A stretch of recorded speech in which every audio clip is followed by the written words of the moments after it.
This is your podcast host, Chris Baker, and it's been a minute since I last was on here, but thank you for tuning in and watching or listening. Today, our special guest to tell her story is Portia Booker. Is that how you say your name? I want to make sure I said that right. It's Portia like the car. Portia. Portia Booker. I'm sorry. Portia Booker. But give her a round of applause, everybody. Welcome. Well, Chris, first of all, I extend my gratitude to you to the invitation to be on your show. So thank you so much. Thank you for accepting my invitation. I know you're probably a busy woman.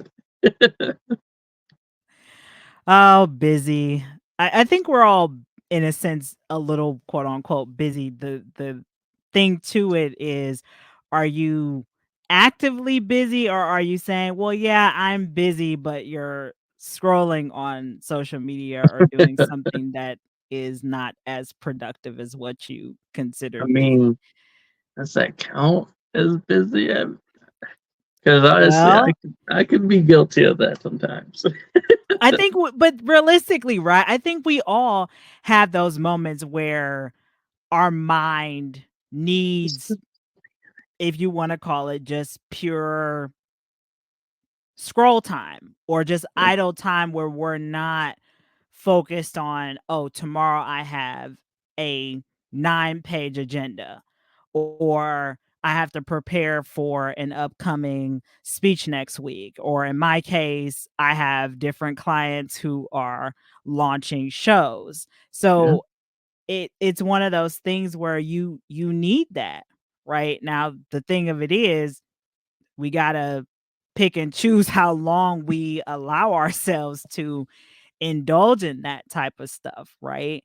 And I know for me, because my schedule has so many moving pieces and parts, I do my best to be intentional about when I'm scrolling through things or reading different articles. I really do my best to limit scrolling. I mean, right now, I haven't really been on social media, Chris, since I think the last post I made was back in April of this year.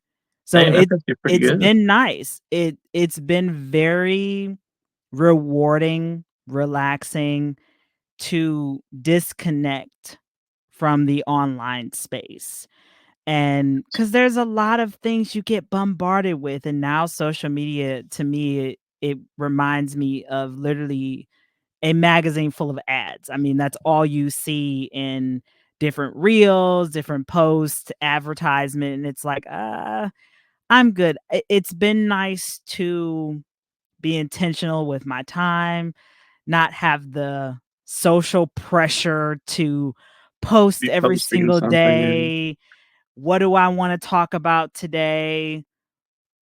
It's been nice to not have that type of noose around my neck yeah, where I can set my day, be with people in person, connect with who I really want to without having that level of pressure. And then I can actually rest yes, and sleep at night and meditate and just without having yeah, yeah, so peace. you get where I'm going. But yeah, it's been nice to be on sabbatical from social media, from hosting. I'm still producing, just Yeah, not being in the eyes of the public. making that your main focus. And I totally agree with you because I've been gone. I've been off of social media for almost this whole year. Just been away from it, and it's kind of funny just running into people that I used to talk to on like Facebook or whatever site, wherever, and they will ask me from time to time where they're kind of filling me in on what's going on in their world, and they're like, "You didn't see nothing on my social media?" I'm like, "No, I don't have social media. I haven't been on it forever, and I kind of want to stay that way." I mean, like you said, it's a load off of you. It's so peaceful. It's just relaxing, just kind of being back into the world, kind of going back to I was growing up. Just you wanted to get people's information, you had to go to see them in person. And I Right. actually, to me, I prefer it that way. I'd rather interact with that person than just reading their stuff and trying to keep up with what's going on in their world. And Because I think a lot of times it becomes like you said, it's like a pressure. It feels like a job where you feel like you have to put something out there. That way everybody knows what's going on, especially like your family and stuff like that. Just keeping up with Right. shit. Yeah. And to your point, I mean, I know we're gonna get into the conversation, but I'll kind of just start here where when I was growing up, I remember we didn't have internet the way that we have now. Like a lot of, this newer generation where they grow up on social media. I remember when we had AOL dial up and the phone line would be jacked up when you're online, right? And then of course with Messenger where you would have your friends online and you would click and say, "Hey, what are you doing?" Or sending IMs. And believe it or not, spoiler, I still actually have my AOL email address and it's still active. I have 2 of them. But CFP 193. I still I use it mostly for just coupon stuff, not like I'm not sending emails to people using those. It's only Sure, for sure. coupon and fun stuff. But I remember life being so simple. And what I mean by simple is you got up, you obviously were going to school during the week, so we got dressed. Mom took us to school, and then when we got home from school, we walked to grandma's house, which is down the street, or depending on if I was in middle school or high school and that.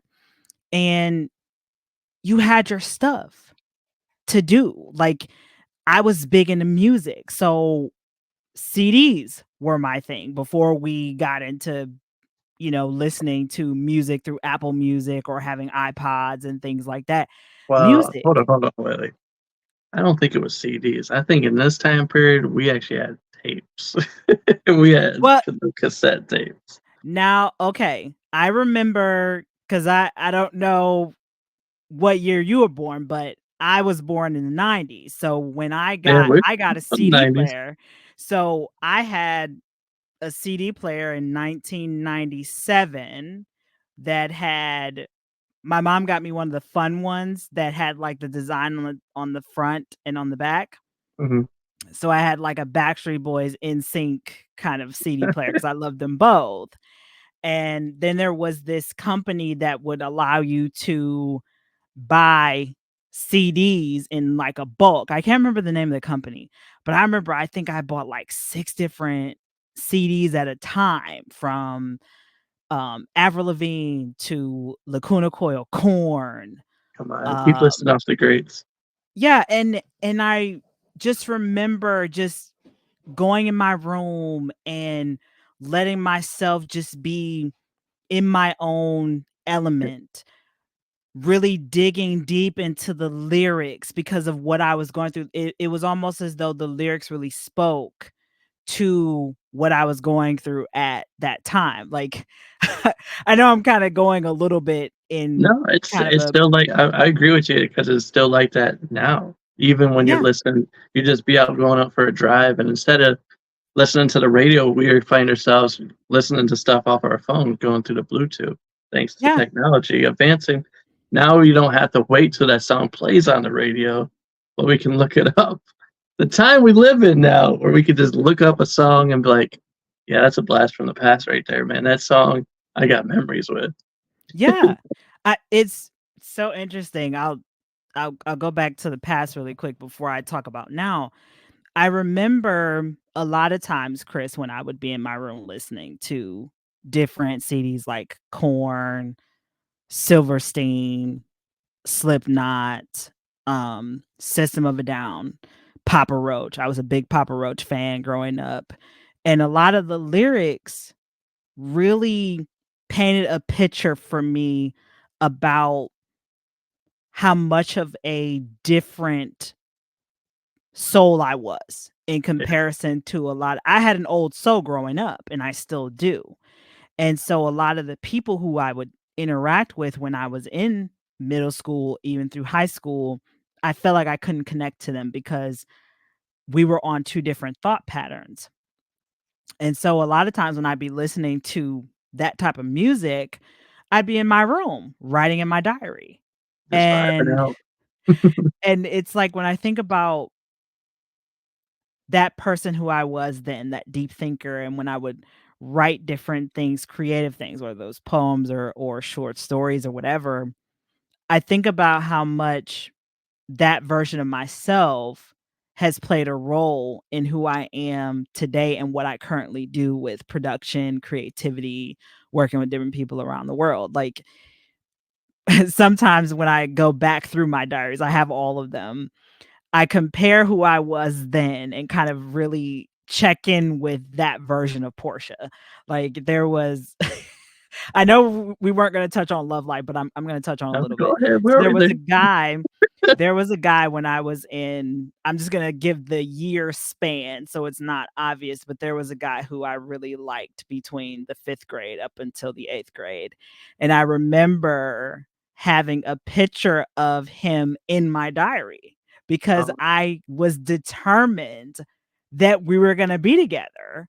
Well, I think I had to accept at one point that it wasn't going to be us.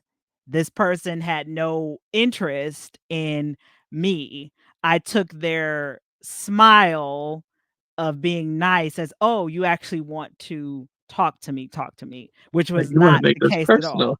Right. I thought I was the only, I mean, like the song by Rihanna, "Only Girl in the World." I thought I was the only girl in the world at that time, and clearly it wasn't. And I remember there's a Avril Lavigne's one CD really talks a lot about like her love life a little bit. Not the one with Complicated, but I think it's the one not Skater Boy. I can't remember the album name, but it has a song called Fall to Pieces. And I felt like that was the exact words of how I felt about this guy back then. Cause whenever I would see him, it's like, you know how it is, Chris, when you're in school and you see that girl who's, you know, that she's like the perfect one. To me, he was perfect. He had everything. But I mean, what do you know between that age, between the 5th grade up to the 8th grade? You don't even know yourself yet. So it was just like, how do I know this person's really perfect, right? In my eyes at that time, they were. And I felt like we had deep conversations when we would engage in school, but it just wasn't meant to be. And I'm going to actually, once we're done with this, I'm going to actually go through my diary and see if that picture is Still got it. Still got it's it. probably still in there. Still there. Still waiting. Yeah. And if any of you guys are watching right now and you're curious of who I'm gonna reveal as who I thought was the queen of the school, no, it's not happening, buddy. Ah! It's not happening. She wasn't there yet. In fact, I married her. Yay! I married her. So if you guys were looking for that reveal, who it really was, who I was admiring at the high school level, no, it's not happening. But anyway, since we're in your childhood, we're there, we're vibing out, we're listening to classic '90s artists, great artists actually, I might add. Right. But Yeah. let's dig into that a little bit, Portia. Let's. Where did it start for you? Where did it all begin? Where did the childhoods? Where did you grow up at? So I grew up, actually, I was born in Euclid, Ohio, and we lived there for a little bit. I want to say until maybe I was 3 or 4, and then we moved back to Cleveland, the East Side. So the East Side near University Circle has been my backyard or growing up stomping ground since I was little. And growing up, like I said, life was simple. I mean, I had kind of the what I like to call not the stereotypical kid life, but I think I actually had a kid's life because I know there's a lot of people who had to be adults young. And my mom, despite all the things that went on, and God rest both my parents' souls, my mom really made a pathway for us to be kids and enjoy a kid's life. Like my mom always had activities for us. So we would go to the IX Center, right? During what was it, between March and April and right?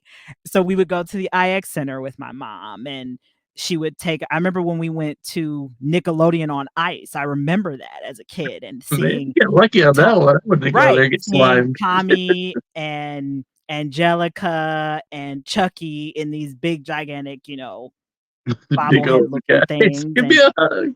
but I remember it, right? And so my mom always gave us things to do. I also was a gamer. I think maybe I shared this. My very first job was actually at GameStop, which it was the funnest job I ever had. But I was a gamer, whether it was playing Nintendo, my Game Boy, Nintendo DS, I of feel like course, if you work at PlayStation. GameStop, you gotta be a gamer. You can't just be there and be like, I don't know Right. nothing about games. Yeah. My favorite game still to this day. So one of my laptops that I have, one of my mini, I have a Super Nintendo emulator on it where I can play Donkey Kong, Contra, The Legend of Zelda, Duck Hunt, a couple of the classic games. One of my good Okay. friends from college put that on there for me. But so I yeah, found one. Hold on. I found one of those just last night. Well, a couple weeks ago. Take a guess what game I was playing. It was for Nintendo 64. It was Nintendo 6. Okay, let's see. very popular. So whoever's watching this, you probably could Smash list off with Brothers, some games. Nope, not Smash Brothers. Mario Party. It's close. Let's see. Okay. What was another popular game on 64? Super Mario, what is it? Mario 64? Close. Okay. You're getting hot. Donkey Kong. Donkey Kong.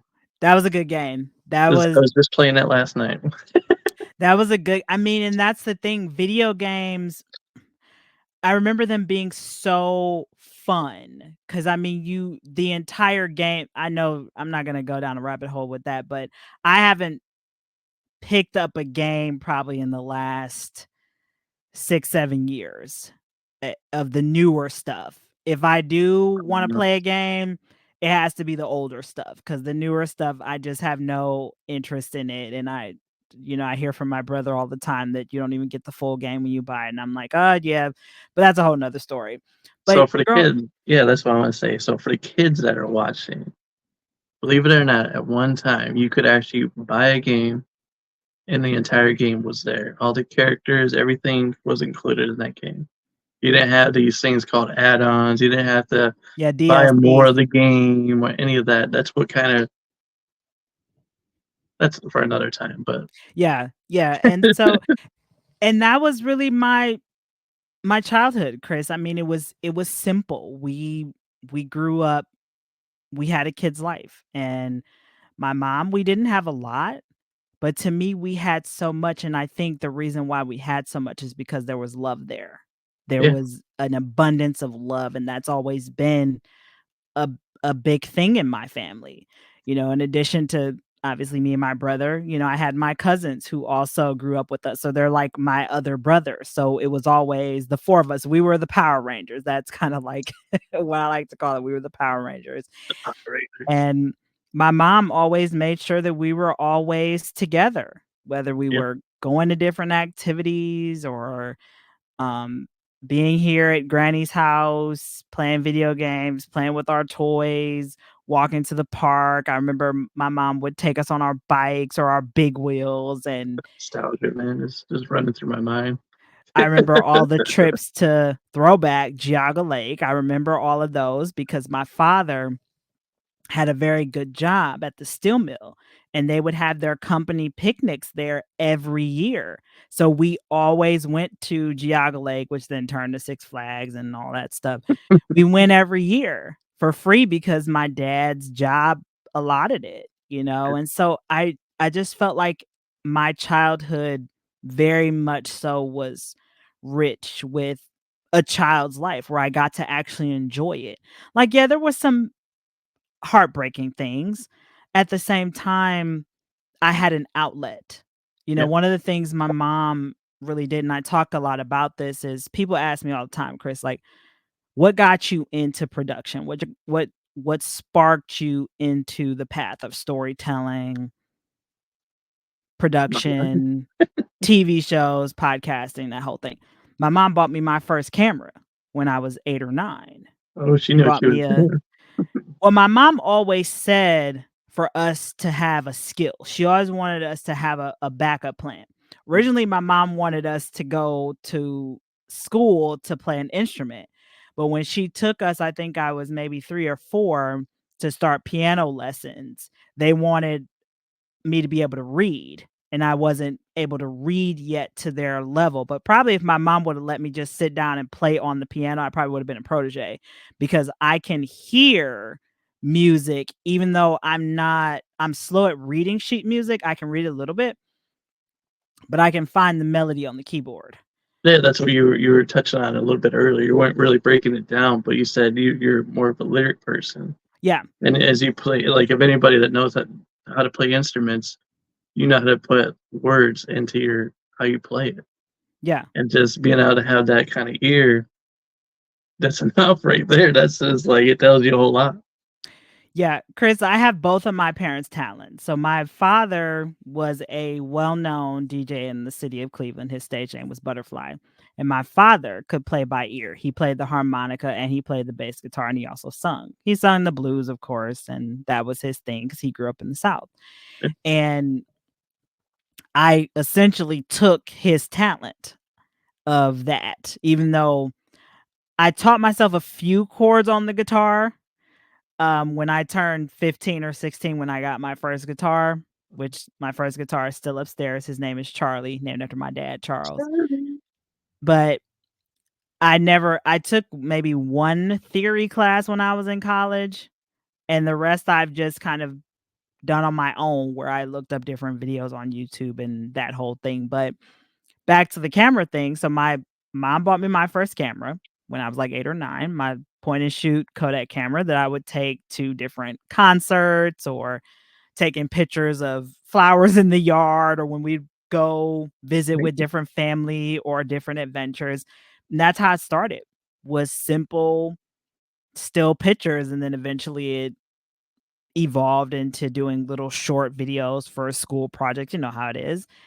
And I've kept that skill since then. And I think I have currently over 40 cameras in my collection, both digital and film. So my favorite film camera to shoot with is my Canon 81. I also have a Pentax K1000. Those of you who watch Stranger Things, that's Jonathan's camera. I have a Nikon FM2. I have so many in my collection. And that's, in a sense, my skill that has gotten me to where I am today. My love for storytelling, because they say a picture is worth 1,000 words, and it is. One picture can really tell you a lot. See, for me, it would also been the same thing, but the difference between you and I was I actually was more writing about everything. I would write a whole bunch of stories, and that's why I was like thinking to myself, like, man, you said you got all your diaries from when you were like a kid, and to me, I'm like, a lot of my work has gotten out into the world because I don't know what happened to those journals. Like I've forgotten them in places, and I'm like, man, people are reading my stories, and I can only imagine they're probably thinking to themselves, like, just stuff that happens in your life, this life events, and some stuff that there's stories that should be left untold that were in those journals. They're like, no way this actually took place, and I'm like, yeah, it's out there. So if you guys come across one of my journals, have fun. Have fun. It's funny you bring that up. I think I had somebody who actually read one of my diaries and made corrections because I spelled a few things wrong. They went through it and and I'm like, excuse me. The grammar police. Literally. And I felt violated. Like, who are you to come and correct my thoughts? How do you know that I wasn't angry when I wrote this, so I can't think clearly? Like, I'm not going back to read this often. But I remember somebody went through with a red pen and crossed out different things. This is how you spell it. It's like, I didn't know that I was turning this in as a term paper. I was gonna ask too, because you said you had the picture of the guy in your diary. So were you one of those where you would have like a yearbook and then you would cross out the people you hate and circle the people that are your best friends? Were you one of those too? No, It's funny because a friend of mine and we did create a burn book, we did, for Mean Girls, but we got rid of it. We did. We we got rid of it, but we to cover it up, me and her, we put ourselves in it too, just in case if anybody found it. Just in So case. so we were smart. We put even ourselves, we made ourselves on blast too. So in case anybody found it, Somebody found this book. They ain't gonna come on they to would us. exactly. So, but yeah, we made one. I don't even remember now like what was in it because we got rid of it, but I still have all my yearbooks for the most part. And every blue moon, I'll go back through them if I come across them just to see, like, okay, where have I, Where was I then? where And where was am I I now? then? Who am I now?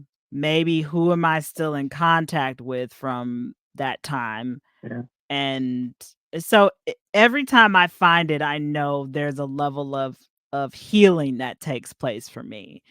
Because a lot of us, I'm gonna be really transparent, a lot of us didn't have the greatest school experience, right? I mean, I was very much an outcast. I was very different than who I am now. I mean, I'm still roughly the same person. At the same time, I'm very different because I wasn't as assertive or as confident in who I am today as I was back then. Back then, I was very timid a little bit. I wouldn't really always speak my mind, right? And a lot of times my feelings would get hurt and I didn't know how to articulate that. And so a lot of times I cried a lot, Yeah. and it's okay. I look at that today and say it's okay. I didn't know what I didn't know.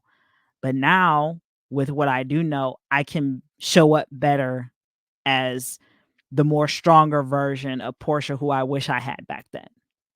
Yeah. And then every time I think about that too, it's just like, you imagine the person you are now. If you were the same in high school, where would you be? Would Oh, life be so much different for you, you think? honestly, Chris, when I was in high school, I'll be fully transparent. I didn't really want to go to class. Yeah. I literally was day one of ninth grade. I'm like, okay, this is stupid that I have to sit in these, what, 8 classes a day. Can I go and get a job?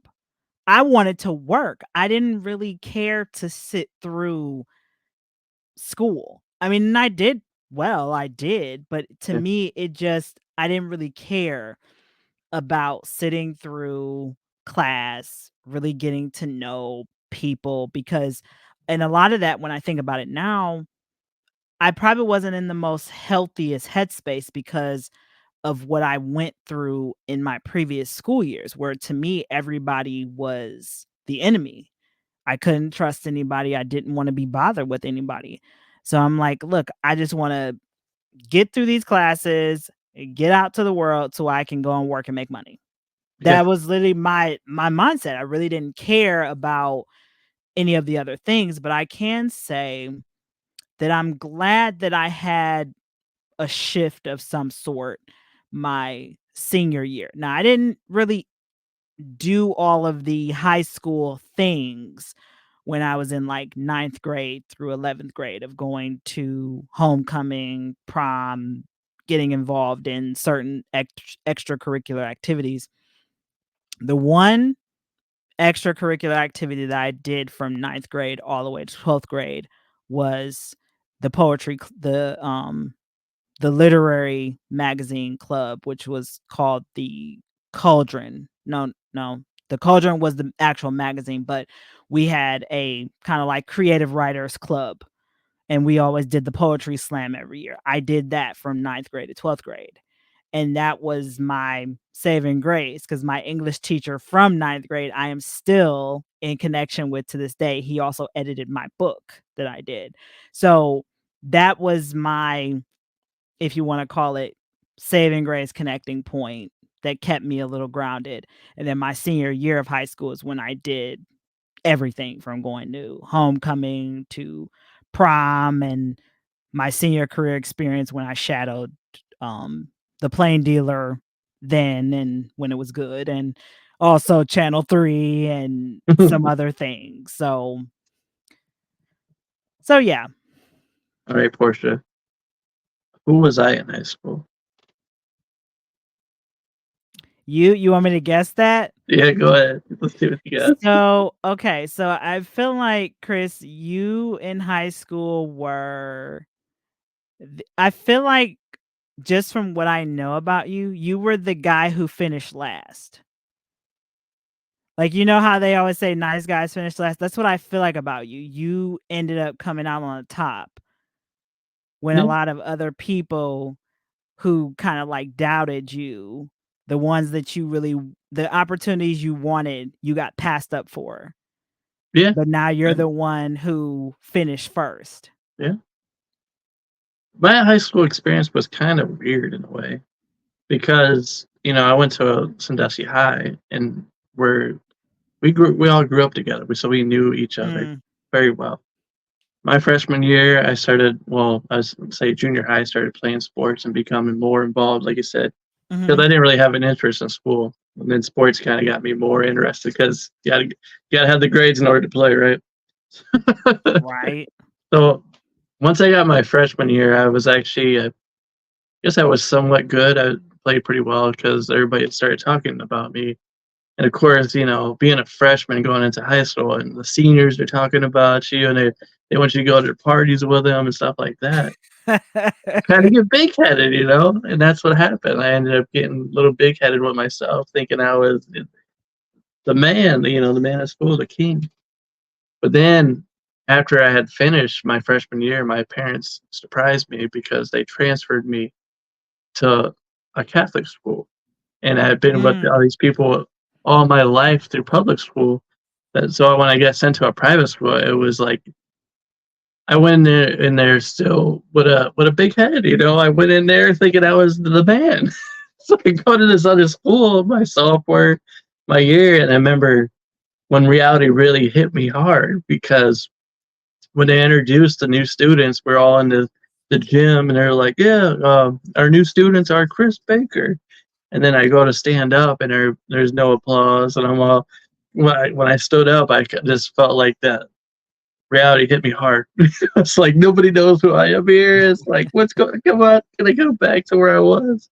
Everybody knew who I was.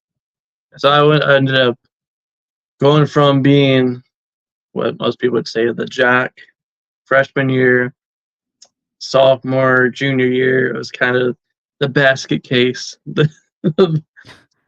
And then I went back and graduated from Sandusky High my senior year, and that was kind of, I think it was really just shaping my character in that time period, helping me become the person who I am now. Because, like I said, after my freshman year, I was a little cocky because playing sports, I got that attention. Mhm. So my sophomore and junior year was when really I got connected to pulled away from sports, but that's when my relationship with Jesus Christ really came into play because I didn't really have nobody else to lean on. And that's when I started talking more to, Jesus and talking to God and started to get more into my spiritual life. And that's when it really started taking place. And that's when the doors started revealing it, when he started really opening my eyes and pulling the layers back, like, this is what's really going on in your world. And that's where it really started for me. But I don't want to get too deep into that because it's your story. But so when I went back my senior year, I seen everything differently compared to what I saw my freshman year. I saw who was really there for me, my real friends, and who was just kind of the hype. So when I finished my senior year, I was just the basic normal guy, like you said, like the finish last, but I always just saw the better outcome. I knew that I had this greatness inside of me, and I was going to go out and unleash it into the world. And that's what I've done ever since I graduated. So yeah, you hit it right on the head. Pretty good. I'm pretty good at even though I don't know a lot, but I can tell that, that's kind of like your journey, like me. I was always kind of in my own I mean, I had a couple friends in high school. Some of them I talk to on occasion still, but I wasn't, like, part of the in crowd. That was never me, um, and I'm okay with that. You know, I knew who all of them were. They knew who I was, and I just feel like now I'm proud of myself for owning my individuality and never following the crowd, never following a particular mold or group because it never aligned with me, you know? And even to this day, I'm still the same way. I build my own path or carve my own path. Even though it's taken me a little longer to get to certain spaces in my life, I'm proud of myself for sticking true to my values, what I believe in, really building confidence in myself and leaning in on real support, not the people who say they're going to be there. And of course, my faith has played a role in me getting here. And I know we were going to eventually get to here, but I'm just going to be honest. Me and God were at odds for a while, you know, because I grew up in a household where we went to church every Sunday. We did, and you know, I was learning, but it wasn't interesting to me, right? Like it was, but at the same time, it wasn't. Because when you're younger, you're reading about the different stories in the Bible from Job and Genesis and Revelations, Proverbs. And you're like, okay, these are nice stories, but I'm not interested. And it really, I would say, Chris, for me, what drew me closer to my faith was during my hurt times, Yeah. especially within the last couple of years of the transition of both of my parents. Like my mom's transition in July of 2022 really brought me down. I literally felt like Job in the Bible where I'd lost everything. Yeah. Like I was literally about to go and cut my hair because I'm like, okay, God, I'm done. Like, just stick a fork in my back. I'm done, like type of thing. And I was ready to have a boxing match with God in my front yard. Like, come on. You come down here and we can duke this out. You're gonna wrestle him like what was it? You Jacob know, did it. Jacob wrestled good. yeah, I mean, that's really how I felt. And it took for me to be at odds with God to start to see the opportunity that God was putting before me. Right? And a lot of us, when we're in this space of we're going through the pits Yeah. of The life, when trials. life is beating us up from us losing people, losing our jobs, losing our homes, our supposed friends who we thought would be there through thick and thin, all of a sudden abandon us, right? And we're left to be isolated, right? I remember there was a young lady, she's a realtor. She shortly after my mom transitioned, she sent me this video from Sarah Jakes. And the video, I can't remember exactly the title of it, but it talked about how isolation leads to transformation Yep. and how sometimes, a lot of times, when God is isolating us from everybody, everything, it can appear to be similar to a punishment when really it's similar to planting a seed in the ground. Yeah. You're not going to see that seed's roots underneath that are building a stronger foundation for it to stand on. You're not going to see that. And I think a lot of times when we're going through so many trials, if you want to call it trials, adverse circumstances, we're being replanted. Yeah. Or like most of the people would say with the motivational speakers of today, Eric Thomas likes to put it like this.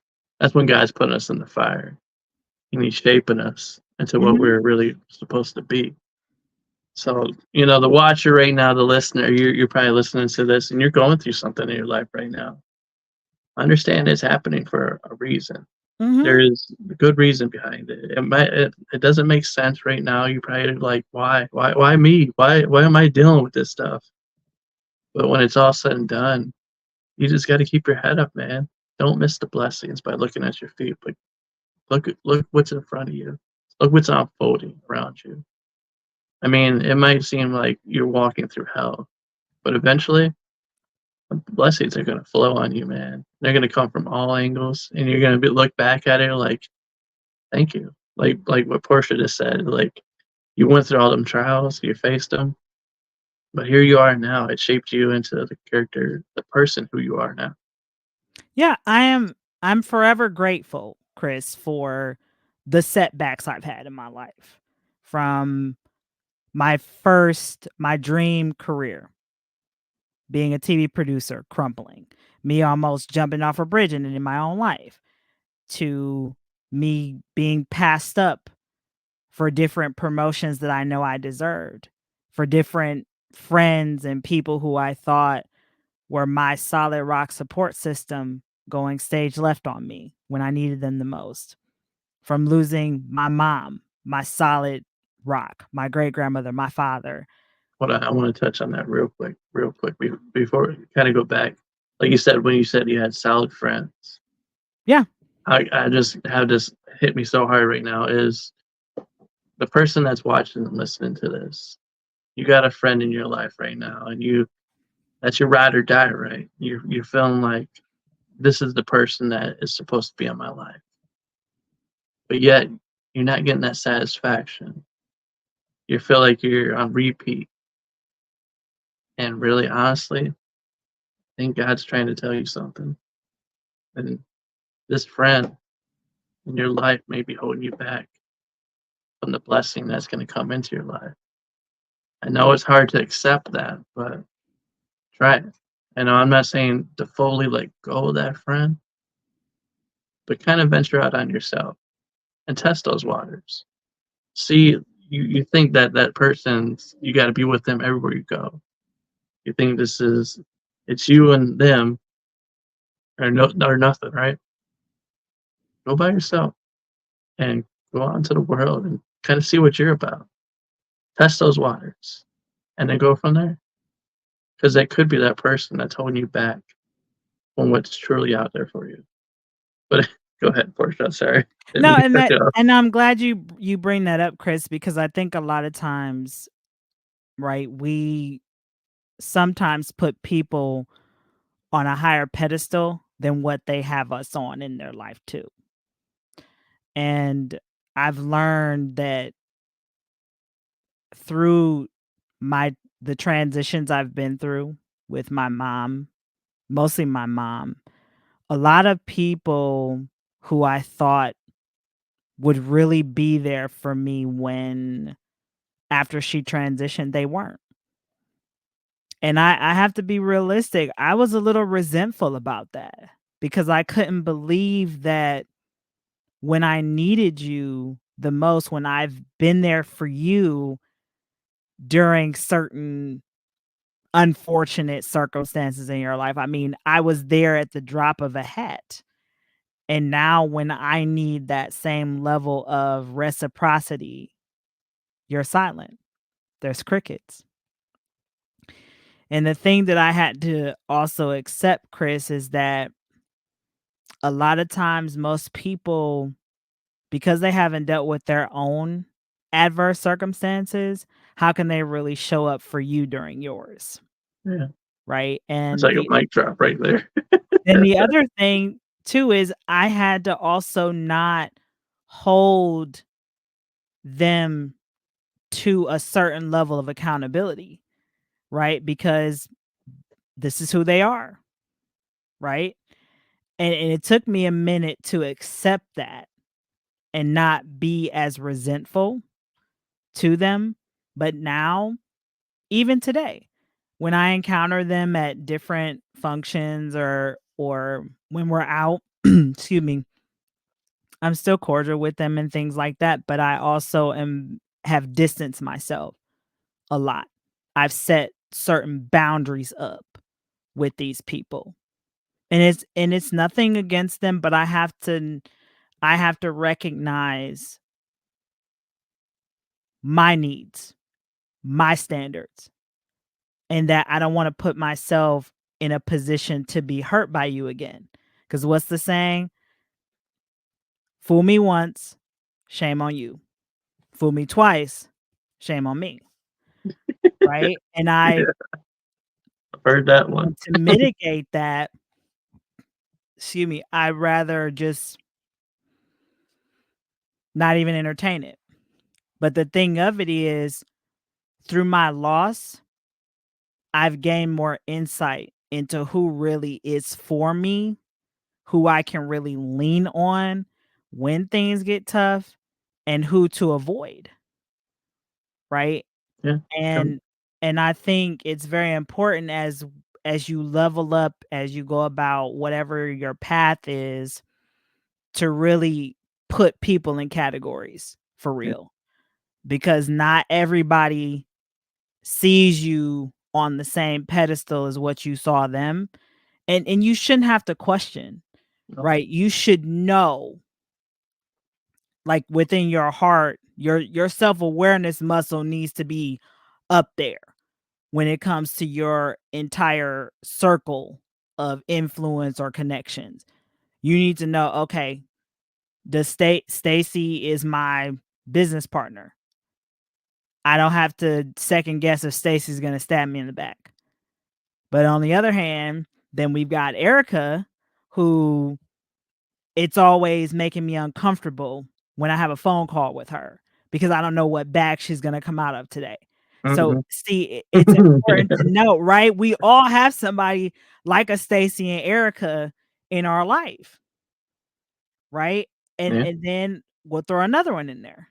Then we also have Anna, who falls in between a little bit of Stacy, both. right? Stacy and Erica. So it's like, what do you do then, right? So really being mindful of who's in your circle, Yeah, and then not taking on their energy and not taking on resentment too because of that. Just accepting, okay, this is who Anna is, this is who Erica is, and this is who Stacy is. I'm gonna choose how to interact with them, and that's okay. Then the other thing too, pray for them. I'm somebody who prays every day. I do. That's the first thing I do in the morning. I read my daily word, gotcha. and I always ask for discernment. I ask for that every day because sometimes we can be blindsided. At the same time, if there is a situation where either Anna, Erica, or Stacy does something to me that offends me, clearly I need to learn a lesson there, right? And that's okay because we're students for life. There's a book that my great grandmother used to reference a quote from, and it's called The Game of Life by Florence Scovel Shinn. My great grandmother used to reference a saying from that book, "May wonders never cease." Well, there's also another saying in that book that says, "Man is not your enemy, man is not your friend, for man is your teacher." And so when you look at life, every person who you encounter, See what you whether it's for 1 minute, 1 year, 20 years, they are there to teach you something. yeah, But it takes a certain level of awareness to see things understand from that. Yeah, that 30,000-foot view. Like even in the Bible, I I forget what book it's in. It's not maybe it is in Corinthians, but it talks about how we're all co-workers in preaching. God's garden, right? It Yeah, talks about that. But a lot of us sometimes we forget that.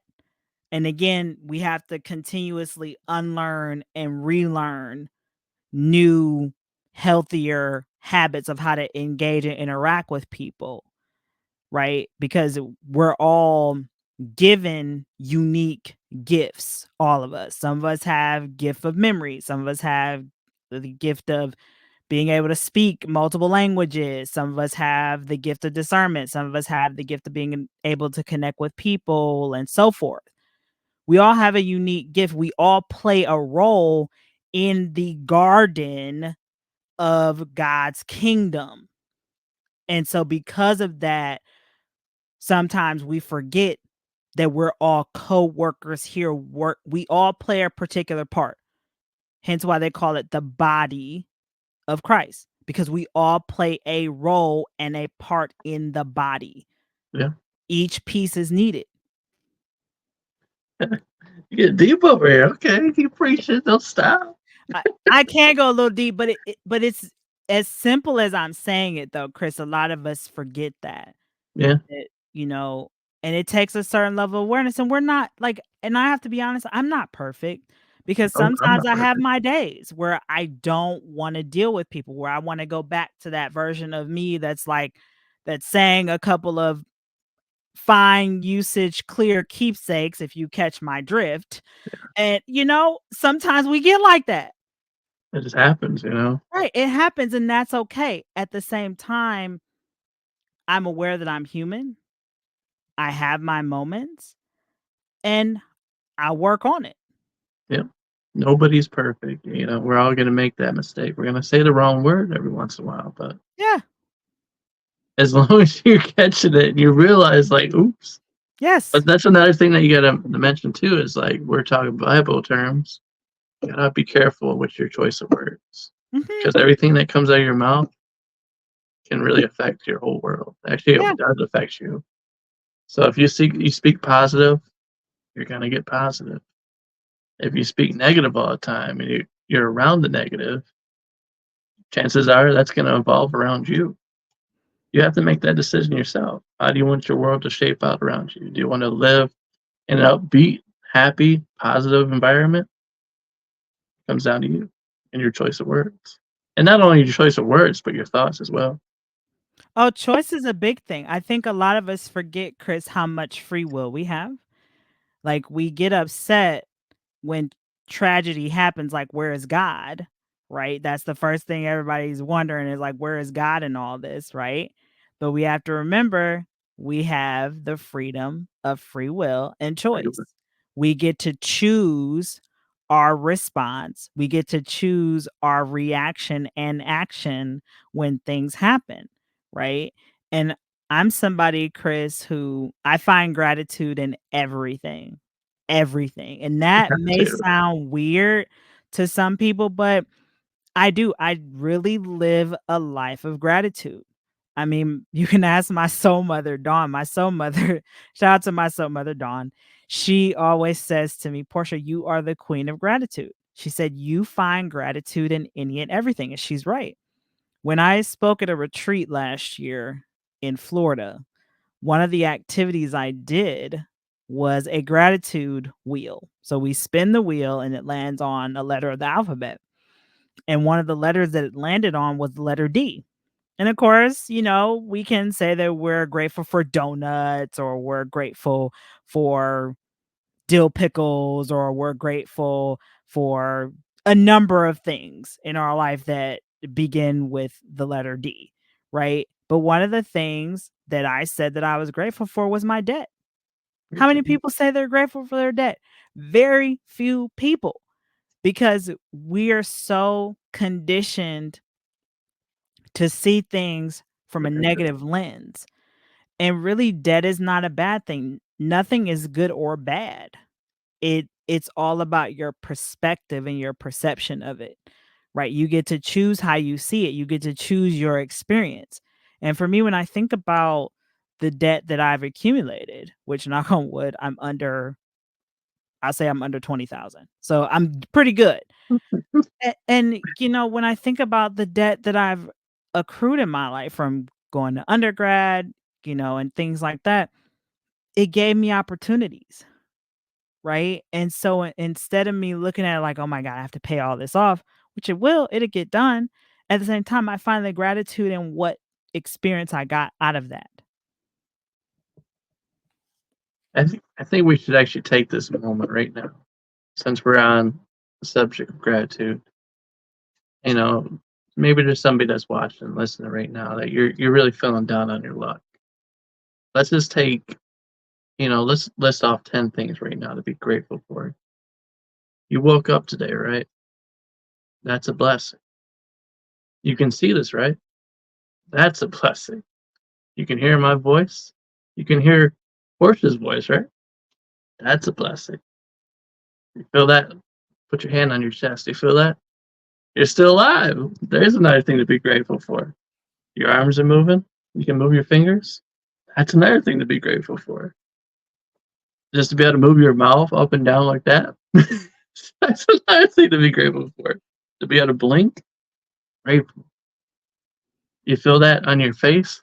The air that breathes? That's another grateful thing. You see the people around you right now? Another thing to be grateful for. That's just 10 things to look at. You got your family around you, right? There's some more to be grateful for. You got somebody to interact with you. I mean, the list goes on and on. I could keep preaching and telling you. But it's the little things that are actually the big things. Those are the real blessings in life that we tend to miss. We get so distracted by this thing called life. But we have to look at those small things and realize they're actually big things. They're the biggest blessings in our lives. And if you start with that on a daily basis, I promise you, you'll enjoy life more. You'll be more grateful. You'll just take a walk down the street and you'll see for yourself the trees, the air you feel, the grass. There's so much life around you. And it's really just something you just can't pass up, man. It's a beautiful thing. You'll be a lot more happier. I promise you that. Try it. This is my gratitude journal that I write in every day. This thing is amazing. This was my favorite Christmas present from this past year for Christmas that my brother got me. My favorite Christmas present. I could not wait. Out of all the other things I got, all the electronic things that I got, this was the thing I was excited about. Was my gratitude journal because I live for it. I mean, and to your point, Chris, I think when it comes to a gratitude practice, because I think a lot of people believe it's more complicated than what it is. No, a gratitude practice. If you're not a journaler, that's okay. You don't have to journal. If you're somebody who takes gratitude walks, I do. I go for 8 or 9 walks a day with my fur kid. And sometimes as I'm walking, I'm just like, thank you. Thank you for being able to take a break right now where I'm not in an office that, if the AC is too high, that whole thing. Just finding gratitude in being present in that moment. You don't have to do it in journaling. You don't have to even do it walking, but you can even just say it, right? Or make it fun. Put a bunch of words in a jar and pull one every single day, right? I think a mindset of gratitude really sets the tone for not just your everyday, but for your life. Yeah. Because the more that you find gratitude, the easier it is for you to start to really bounce back from all the things that you feel as though you're lacking. Because gratitude is really life's gonna hit us hard at times. Yeah. And it's the reason we're touching on this is because it's best to practice it. It's best to practice having gratitude because life is gonna be a pain in the butt sometimes. It's gonna hit you hard. It's gonna knock you to your knees, but you don't have to stay on your knees. You can get back up and just look at the stuff around you. This is gonna kind of sound weird, but there is times where, I'm so in love with life now that I like the whole reason I do this podcast is just hearing people's stories. But driving down the road, and you got to think, how many people are passing you? How many people are walking by you? But in my mind, I'm thinking to myself, like, wow, in a way, I'm kind of just a background character to these people's stories that they're living out.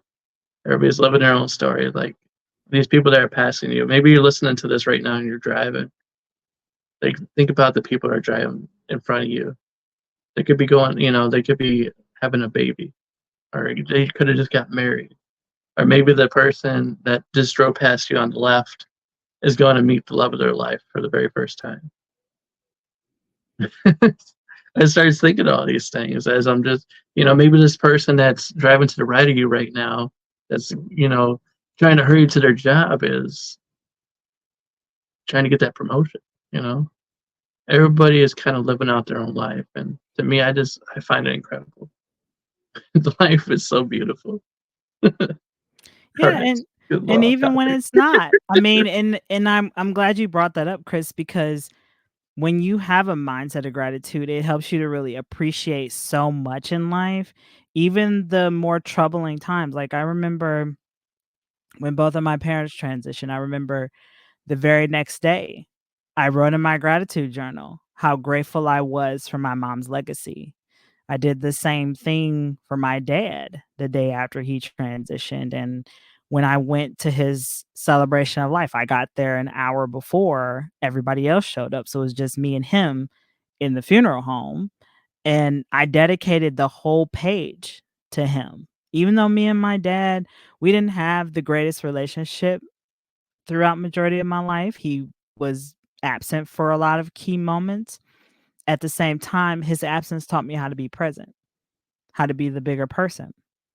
And so I think gratitude really and you don't have to call it gratitude, make it your own unique thing if you want to, but really challenge yourself to instead of saying, why does this keep happening to me?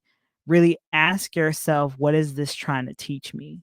Yeah, Right? Because things, karma, karma is not just about quote unquote bad things, right? Karma is about lessons. What goes around comes around. There's a reason why you keep landing in the same job every 7 years. There's a reason why you keep encountering the same kind of people who keep you down or don't value you in the way that you want them to. Are you showing that same level of value to yourself first? How do you what value do you see in yourself? Right? So I think it's all about really challenging yourself to ask yourself instead of why does this keep happening to me? Ask yourself, what is this trying to teach me? yeah, Right? And surround yourself with people who can really help you to reshape your perspective. Cause if one of my other soul parents, my soul dad, he lives in Wisconsin. He always says this to me all the time. Portia, if I do what I always did, I'll get what I always got. that is some truth right there. Say that one more time, just in case they didn't get that. If I do what I always did, I'll get what I always got. And there's numerous ways that saying has been said, but essentially, how can you expect a different result if you keep doing the same thing? If you keep riding the bike with a broken inner tube to work and you keep arriving at 7:01 when you start at 7 o'clock, what are you going to do to get a better tire where you can get to work on time?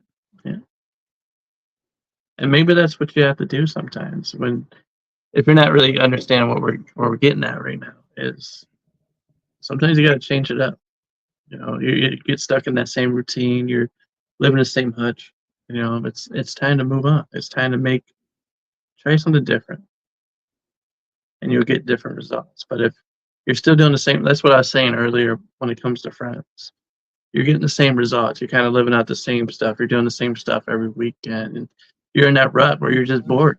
You're getting tired. You're like, man, why is my life not going in the direction I want it to go?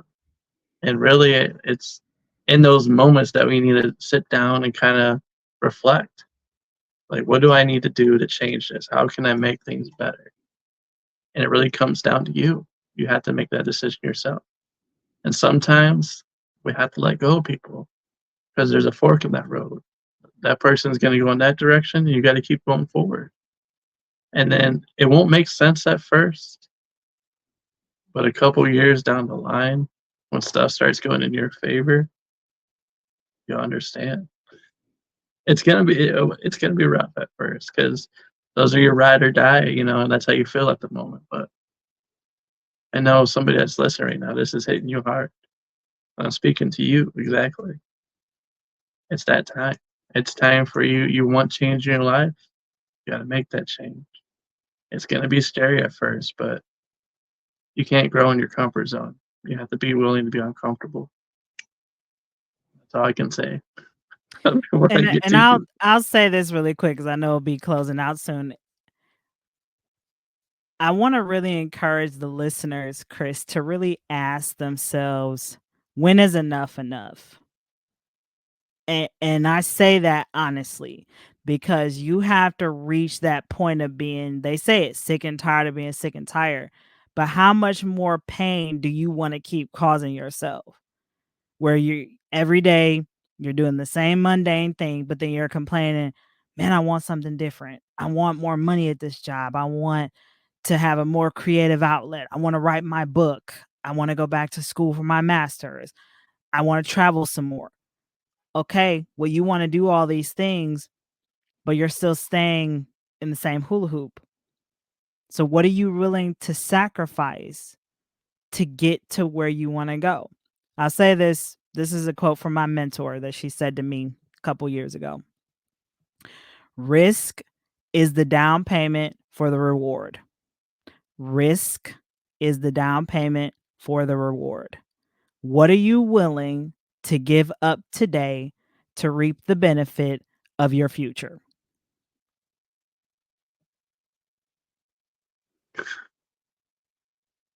Ooh. All right. We got a little off topic. We gotta get into preaching. We just had to get that off our chest. So there we were finishing up high school. We graduated. Did you know right away? Because I know you're saying like you had that feel. Your mom was kind of grooming you in a way with the cameras and everything. Did you know right away that you wanted to get into broadcasting when you graduated? Believe it or not, Chris, I knew I wanted to pursue film right out of high school, but of course, you know how it is, right? When you have friends and people who come into your life and say, well, you want to have a stable career, being in film, you may not make the kind of money that you want to make. So I wanted to play it safe. So when I graduated from high school, instead of going into film right away, I wanted to become an English teacher. But the very first day of college, I changed my major when one of my friends introduced me to the newsroom. So I started in print journalism at Cuyahoga Community College. I was the editor in chief. Well, I started as a feature writer for the Voice newspaper at Cuyahoga Community College. And then I worked my way up to being the editor in chief of the newspaper. And I was fascinated by the storytelling structure because they were short, punchy sentences. I said, okay, well, this is cool. But then I switched to broadcast when I got to Kent. I went into both TV2, which is their student run newscast. And then I also did Black Squirrel Radio, which is their internet radio station. And that really set the trajectory for me until I landed my first TV career at NBC. And I'll be honest, it wasn't what I thought it was going to be. It was very, I'll just put it this way, news is an acquired taste. It is. It's not for everybody. It's an acquired taste. And for me, it wasn't what I thought. And so there was a disconnect for me from the very beginning because I had mastered the job in 2 weeks, but I just couldn't see myself doing this long term because it was just tearing my soul apart. And I said, how can these people come in and do this every day when my anxiety is literally probably kicking God in the face every day? Because I'm coming in here and the minute you come into the newsroom, you're on deadline. Yeah. And I just knew that lifestyle wouldn't work for me. And I worked overnights, 11 p.m. Like right now, I'd be going into the newsroom 11 p.m. to 7 a.m. Sunday through Thursday. I had no social life. And I was, I didn't live here in Ohio then. I wasn't living here. So I was talk about support system. I had no support system. I was 1,000 miles away from everybody who I knew. So, you know, it was Makes definitely a different time. makes it a little bit rougher too. Yeah. 'Cause you're used to having that support system, having somebody at least to talk to vent to, you know? Well, And then, thank God for technology because I yeah, could call my friends on, Messenger or just, pick up the phone and my mom was really also my saving grace too because me and her kind of had a unwritten contract where I had to call her every day. So really it worked out cuz my mom really did give me that grounding when life was going hectic and the newsroom was just all types of things. So so what, like, oh man, I have so many, like a lot of questions, especially working for the news. Like, when something occurred, like when you got that, what you had that the information that you were going to tell that day, how did you cope with it? I mean, when it was like bad news and you're just like, you got to go out here and like talk about this now. the g so with me being a producer at that time, I just had to write the stories. I wasn't the one actually delivering them on air, thank God, because I don't know if I would have been able to keep a straight face for some heart-wrenching stories, such as, like, if people are transitioning or if there's obviously a fire or some other type of adverse circumstance. I don't know if I would have been able to keep a straight face, but even still, as the producer reading some of these stories and then happening to shorten them and, that whole thing, I it made me wonder, like, who is available to talk to about some of these things, even though I don't know any of the people who this is affecting in person, but I'm thinking in my mind, how are you not being affected by this? Yeah. And so for me, a lot of times that's probably the beauty of the fact that I was working overnights where I was up and I could sleep during the day where I wasn't up all night thinking about that stuff, you know. So it was tough. At the same time I got through it with the support of my friends and family so many miles away. My mom would always send me different words of encouragement throughout the day, and then I had my friends Um, who were, always praying for me and cheering for me and things like that. So that was really my saving grace, was leaning on them. And I have to, you know what? I have to actually say I have to give credit where credit is due.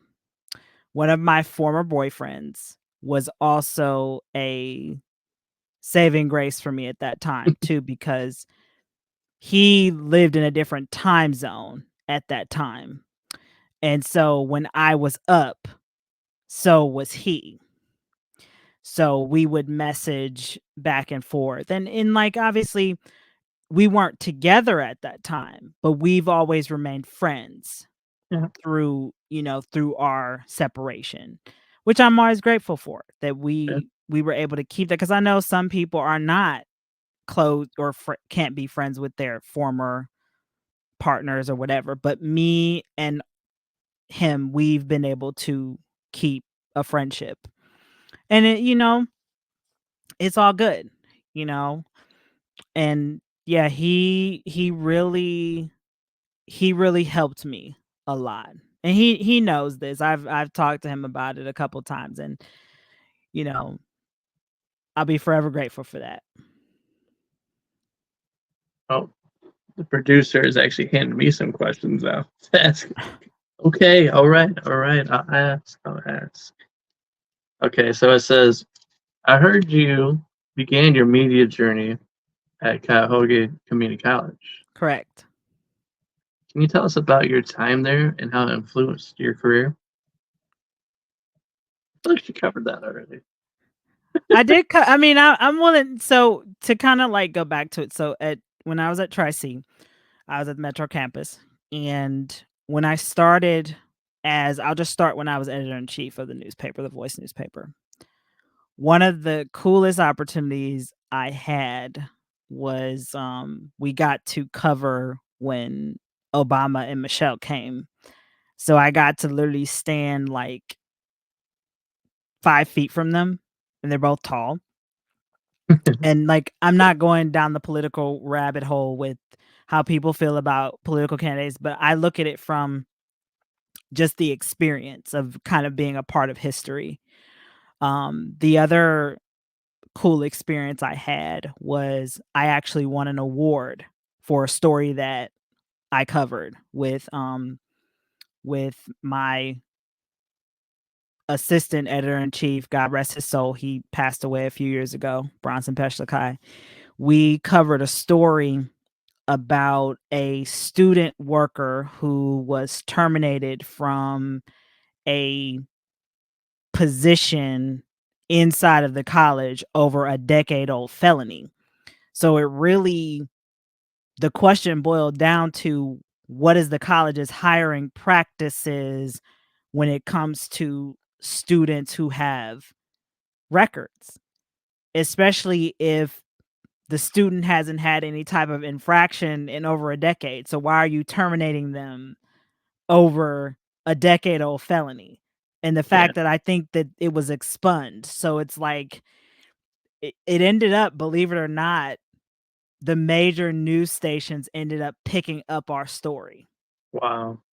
So that was really a cool pivotal moment in my career, even before I, finished, before I went off into NBC. So being editor-in-chief, I learned a lot. That's the one thing I can say is I never had anybody tell me no of writing a story. I got anybody to come and talk to me. And that's the thing when you're because I still do some journalistic stuff. Sometimes the college calls me back and does ask me to do different things, and that same thing with Kent. But when you're a journalist, it's really important to really not put your own opinion too much into the story, like covering both sides of the story. And I feel like that's what is missing a little bit in modern journalism. It's too opinionated. There's too much questions being given in advance, and I don't agree with that, because then it's like you're scripted. Yep. And that's not what I'm asking for. I'm asking for your real statement, Yep. not some scotch tape crisis communications oriented statement that's been issued. That's not what I'm You. asking for. You're the real you. Your real Right. opinion. What's going on? How you really feeling? But it was definitely a good time. It's a good time.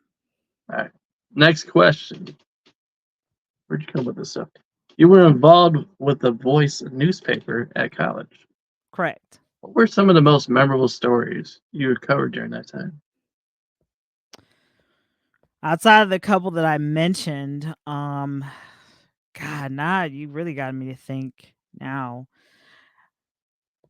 I'd say one of the fun stories that I got to do was the Cleveland Film Festival. We got to interview some of the film directors from all over the world. I have a picture of me with one of them. That was one of the coolest things. Let's see, what else? I know I brought up when Barack and Michelle came, and Was that? I wanted to ask. Was it? That was like 2008, wasn't it? no, that was during his second Oh, second time. run. So that was 2012, 2013, somewhere around there. Man, that feels like it was just yesterday. Right. So those were just a few. I mean, and we had a variety of feature stories in there about things around campus, events, because you figure there's 3 campuses. There's Metro, East, and West. So I was the editor-in-chief over Metro. Then we had, who was it? Now you have to make me think now who was over at East and who was over at West. But and the other thing that I forgot to bring up, when I was editor in chief, we kind of pioneered a little bit when I was there doing a broadcast news segment when I was there. We kind of tested it out a little bit where we did some video live coverage, like when Barack had came and Bill Clinton had came to West Campus. We did some live B-roll stuff. We did. So it was really cool to be able to be a part of that piloting of that. Now, I don't know today if they're still doing that. I don't know at The Voice. I'm not sure because I haven't really interacted with that too much, but I have to say that that was really cool to be a part of that as a pioneer. All right. Next question.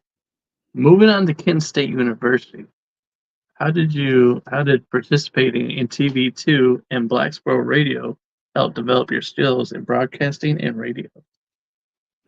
I'll start with Black Squirrel. So Black Squirrel is their online radio station, and I believe it's 24 hours. So I co-hosted a show on Black Squirrel Radio called the Crib the Twin Moves In with my friend Pearline Young, and the show was hers. She just asked me to co-host it, and we did this as a little bit of a joke in Franklin Hall because people would get both of us mixed up. They would call her Portia, they would call me Pearline, because apparently we look too much alike, but really we don't. My voice is a little deeper than hers, and hers is more high pitched, and we do not look alike. But apparently, to most people, we did. In my eyes, I'm like, we don't look alike. We don't even sound alike. So we dressed alike the day that we were going to audition to be on Black Squirrel Radio. We both wore the same color dress, same hair, same glasses. And you Fooled guys think everybody. alike too? No, Guys all look alike, and you think alike. Oh, right. But we don't speak it like our voices are different. Our voices are very different. And so on the Crib the Twin Moves In, our show, I believe, was on Friday nights from 10 to midnight, I think was when our show was. And we just talked about a variety of topics from mental health, adult life, just what we're going to do when we finish school. So it was just a lighthearted show. I mean, we had a local artist come on the show. Her name is Sinise Damone, and she made this song called Red Carpet. And we played it on the show, and we got to dance to it in the studio. We had her come in, and I mean, it was a fun time having Sinise on. And so we really had some fun times on the Crib the Twin Moves In. Now, TV2 was a little different. So TV2 has a couple of different newscasts. They have the flashcast and they have the actual newscast at 5. I auditioned to be on the flashcast in the morning. I think my show was on Thursday mornings. And it's like a half an hour show, and you obviously read the stories in the news system, EMPS. You read through them, and then you go down the studio, and then somebody rolls a teleprompter for you, and you anchor it like, hey, welcome back to, this is TV2 News at 9 a.m. where we're going to cover the latest in sports from the Cleveland Cavaliers, the Browns, the whole gamut.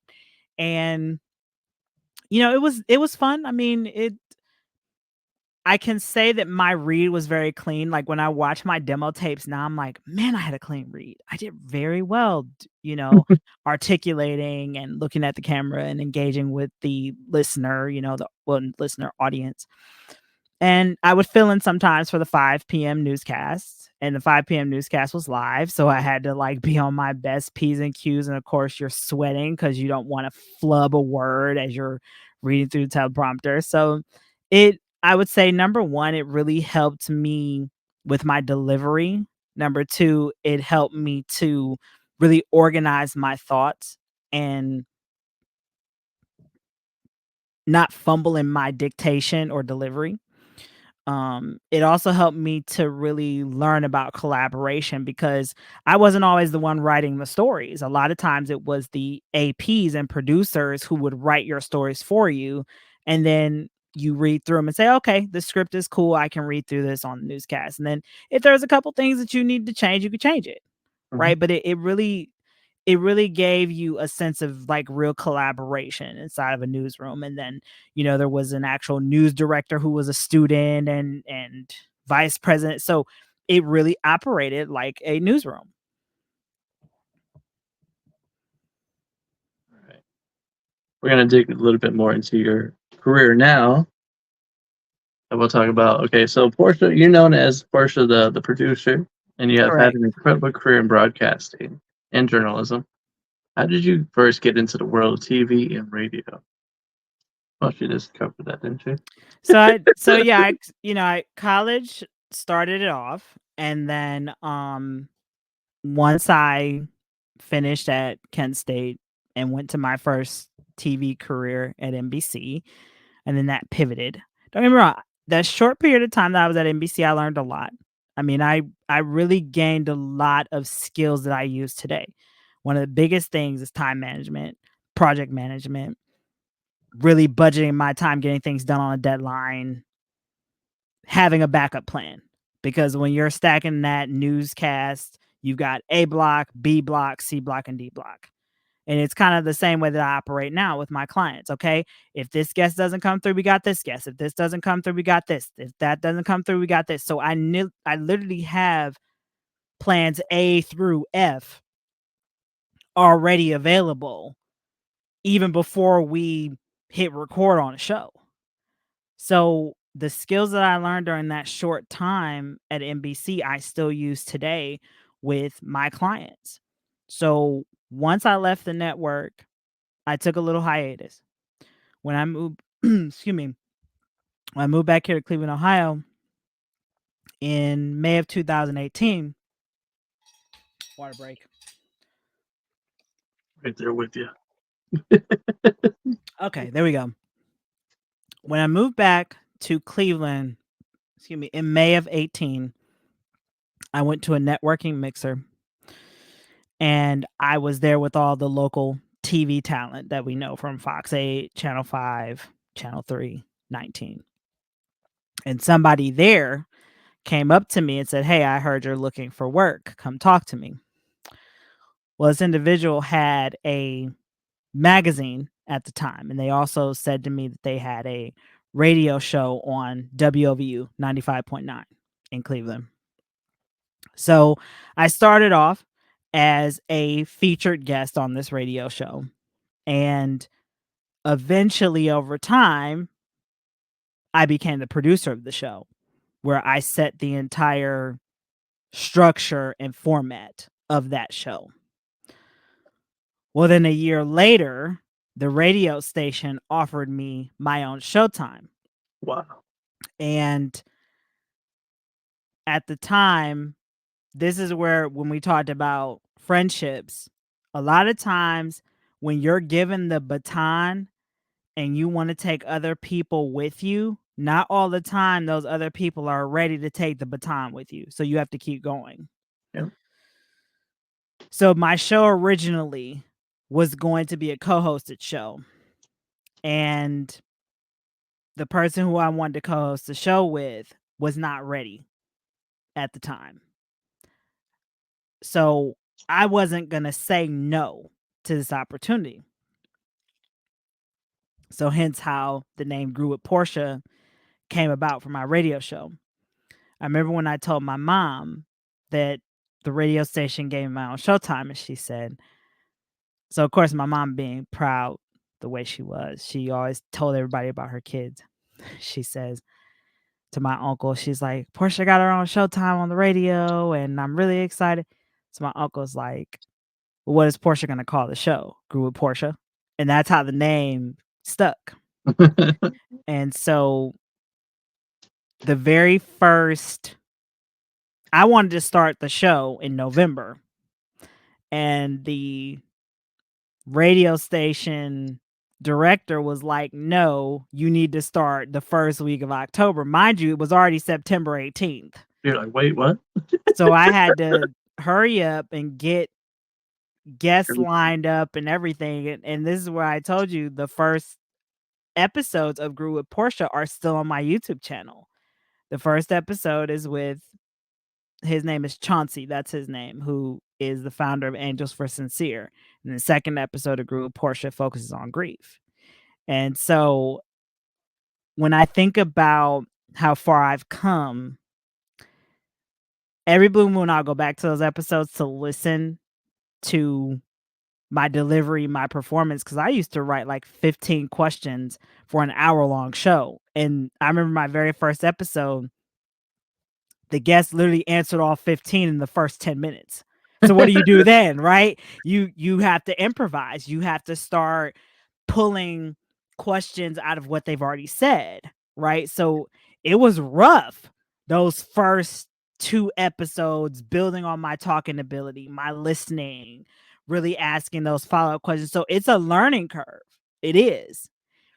And so Grew Up Portia was on WOVU from October 2019 all the way until December of 2022 after my mom transitioned. Excuse me. But in between that time, I was part of the Great Resignation in 2021 when a lot of people left their corporate jobs because they were tired. That was me. I left my corporate job at the time. And that's when I started my entrepreneurship journey. And a lot of that was because of my mom's health ailments. I didn't want to put her in a nursing home.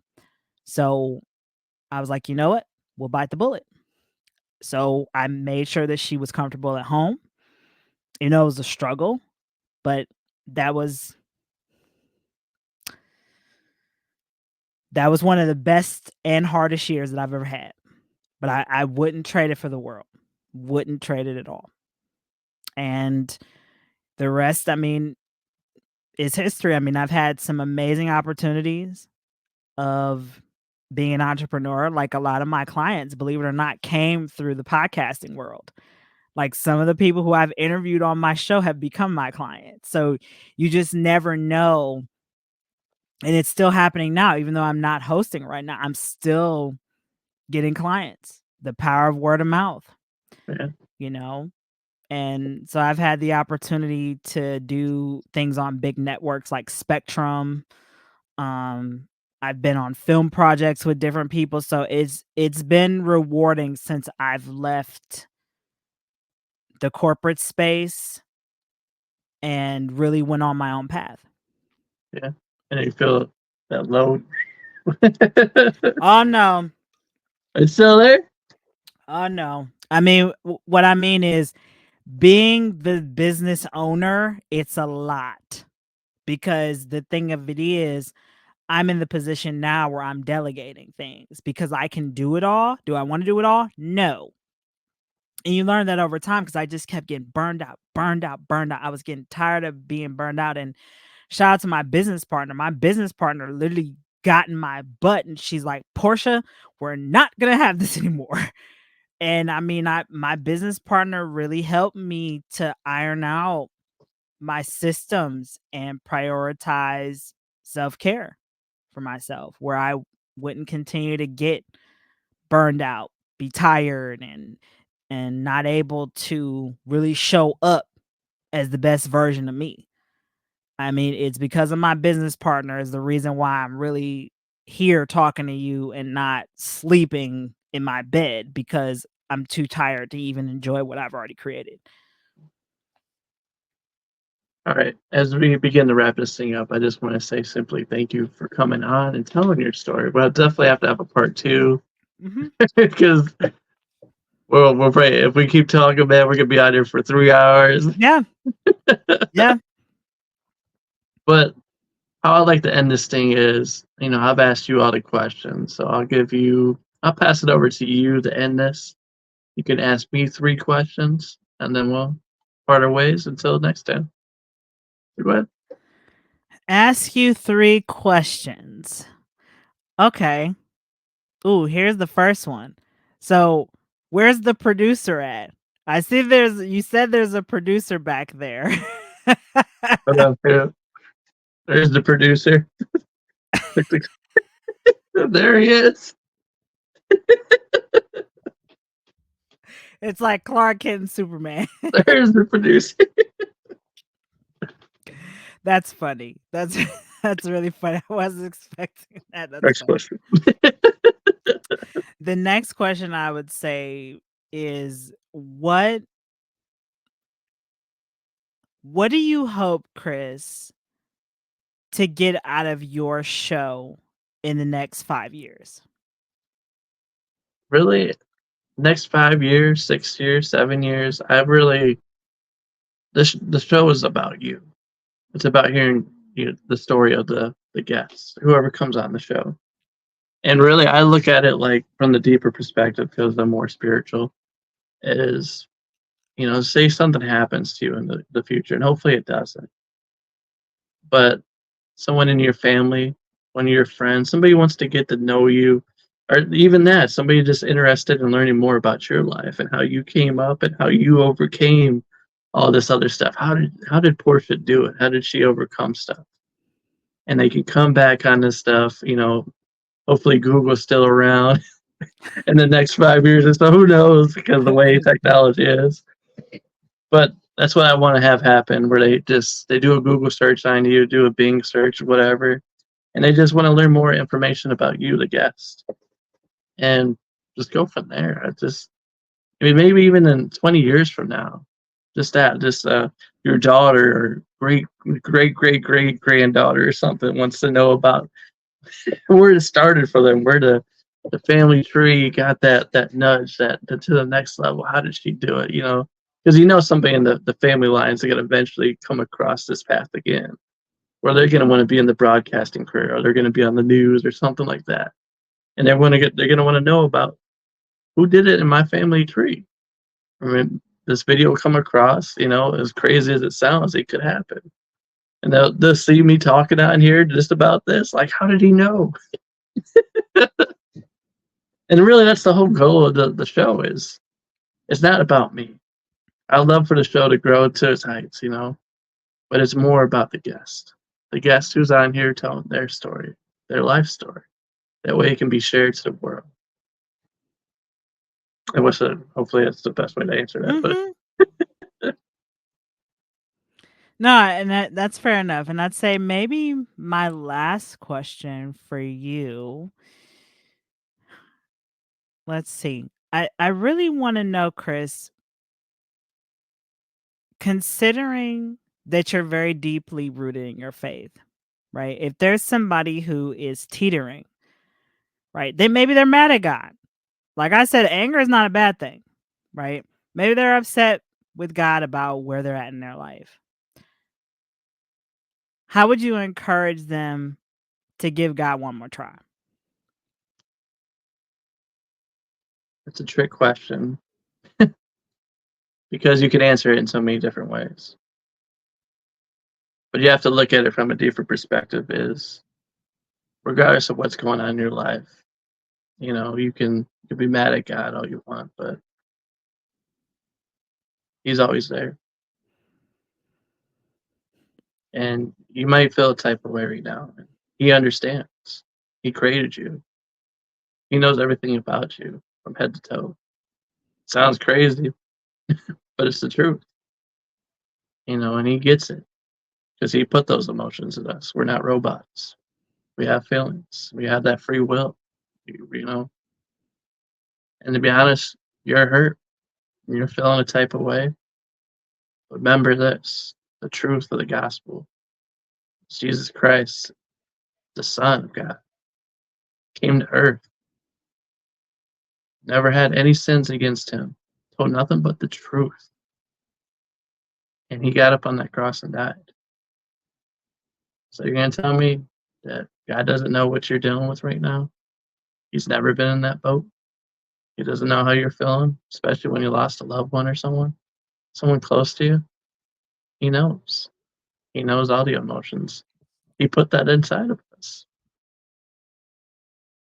But it may take time for you to come back to him. But understand, like how I started this, is God's always there. He's always waiting with his arms open. Because you're his child. He is our father. It's the best way I can put it. It's like, no matter what, even if you feel like I just had this revelation hit me, like some of you feel that you sinned, you made a harsh crime on your life, and you feel like you can't be forgiven. But you got to also understand, like, regardless of how good we are and the stuff we do in life, it would never be enough. That's why Jesus Christ came in the flesh, because he had to do it for us. There was nothing that was gonna be able to get us back to God, because he was the perfect sacrifice. That was God wasn't mad at us. He was mad that sin was separating us from the love of him. And that's what God wants more than ever. Is he wants you to open up to him, to come to the Father. Because believe it or not, he has plans for you. He has put this greatness inside you. You are from God. It says it from the very when you first open that book, Genesis, it tells you. He saw you and he said, "You're amazing. You were good." And then he rested the next day. That's how perfect he saw you. You are great, you know? And he rested after that. That doesn't say a whole lot to you. I don't know what will. He made you and he saw you as perfect. I could go on for days with this answer, but truthfully, it's going to take time. You know, you're human. You're dealing with it, you know. But understand the Father is always there, waiting. And when you're ready, just open up to him and you'll feel that relief. Say, Father, I can't hold on to this anymore. I know that, you know, maybe you just feel it wash over you that, you know, whoever it is, if you lost a loved one, you'll feel their presence. Something like people have described it to me, and I've experienced it myself, where you say you're walking down the street. We were actually talking about this the other day. You're walking down the street, and there's that certain spot that you and your loved one used to take walks with, and the sun just hits right in that spot, like underneath a tree or something, and you feel their presence. Or another way to describe it is you're sitting alone and you smell a certain cologne that somebody used to wear. There's an afterworld. We don't just go into the ground, man. There is a spiritual world. Eternal life is true. But I mean, I want to get too deep and get off course here, but the truth is God is always there. I've said it. God is always there. He's always waiting, arms open wide, saying, "Come here, my child." He wants to give you a hug. He wants to love you and just put you at peace. And then not only that, but help you cope with it. You know, we're human. We're gonna have those emotions. He put them in us. I know. Don't start crying on me. It's okay. It's all right. It's okay. Feel a little bit, you know. But the Father loves you no matter what. And when you're ready to open up to him, he'll be right there.